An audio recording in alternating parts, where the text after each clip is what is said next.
सल्लल्लाहु अलैहि वसल्लम ने इरशाद फरमाया, अपने घरों में कुछ नमाजें नफिल वगैरह पढ़ा करो और घरों को कब्रिस्तान न बनाओ, घरों को कब्रिस्तान न बनाओ। अगर मर्द औरत किसी भी कोई नमाज कज़ा हो गई हो और उसके ज़िम्मे कज़ा नमाज से बाकी हो, तो नवाफिल के बजाय कज़ा नमाजों का पढ़ना ही उस वक्त अौला और बेहतर है।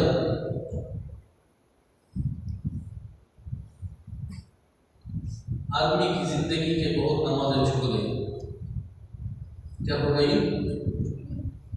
नमाजें बहुत छूट गई जिंदगी। अब हमें नफिल पढ़ को उसका सवाब हासिल करने के बजाय, नफिल के बजाय तुम्हें फर्ज शुरू करो। जिंदगी में जितनी नमाजें हमारी छूटी हैं उसकी क्या करो? कज़ा पढ़ दे। कज़ा हमारे हजरत थे उवैस हजरत, अल्लाह उनको जज़ा खैर दे, हजरत बोलते थे, बालिग़ होने के बाद से हमारी नमाजें छूटी नहीं।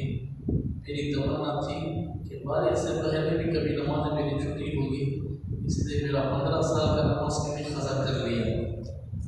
पैदा होने से लेकर 15 साल में जब बालिग़ होते नहीं, वो 15 साल का भी क़ज़ा कर लिया होगा। तो उनकी बचपन से एक नमाजें भी छुट्टी नहीं थी। क़ज़ा नमाज की नीयत इस तरह करनी चाहिए कि मैं फलां दिन की फजर या ज़ोहर की क़ज़ा नमाज पढ़ता हूँ। दिन का मुतय्यन करना भी ज़रूरी है। उसके बाद क्या था, सिर्फ ये नीयत कर लेना कि ज़ोहर का फजर की क़ज़ा पढ़ता हूँ, ये काफ़ी नहीं है। कौन सा फजर कौन सा ज़ोहर मालूम होता। उसके बाद लिखते हैं, अगर किसी के ज़िम्मे बहुत सी नमाज़ें क़ज़ा हों, उसे दिन याद ना हो, मसलन उसने महीने 2 महीने या बिल्कुल नमाज ही ना पढ़ी हो, तो ऐसी सूरत में जब किसी नमाज मसलन फजर की नमाज क़ज़ा पढ़ते हैं तो इस तरह नियत करें कि मेरे ज़िम्मे जिस कदर फजर की नमाजें बाकी हैं उनमें से पहली फजर की नमाज पढ़ता हूँ या उनमें से आखिरी फजर की नमाज पढ़ता हूँ। इसी तरह जो नमाज क़ज़ा करे उसकी नियत इसी तरीके से करनी चाहिए। वाजिबुल वित्र की क़ज़ा नमाज पढ़ना भी वाजिब है। अब मिसाल को 2-3 साल हमें नमाज छोड़ना है, अल्लाह माफ़ करे, मौत के साथ होने से एक नमाज 2 नमाज छोड़ने से अल्लाह हमारी हिफाजत करे।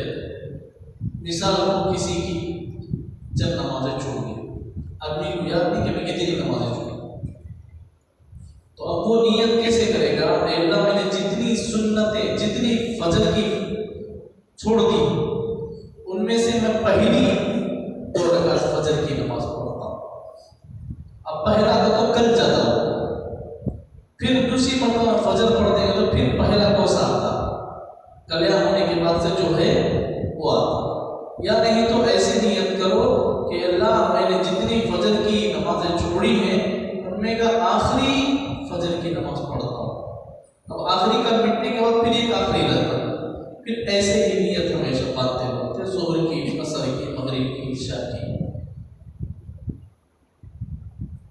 ये पर्चे में लिखो आता 27 के दिन या शब बारात के दिन, शब कदर के दिन, 15वीं शाबान के दिन एक लेटर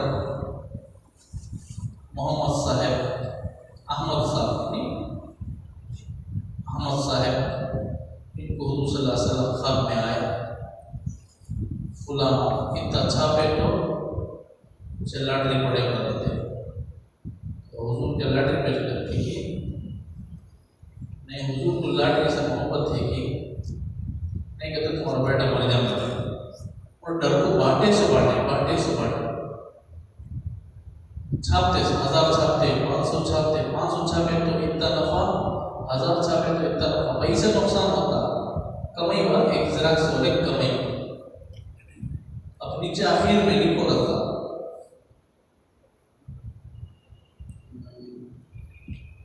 उसमें 2 रकात नमाज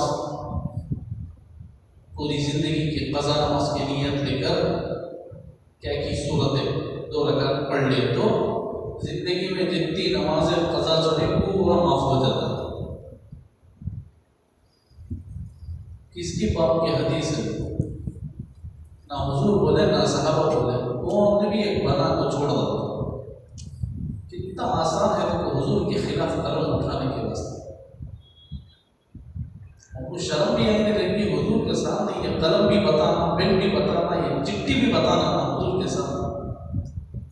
हुजूर पूछेंगे बोलेगा तो मुझे क्या बोलेंगे, तब क्या मुंह दिखाएंगे आप? हमेशा वो गुज़िश्ता शाबान में वो सुना था, लॉकडाउन से पहले भी वो शाबान में जब बात करने का मौका हुआ तब बताया,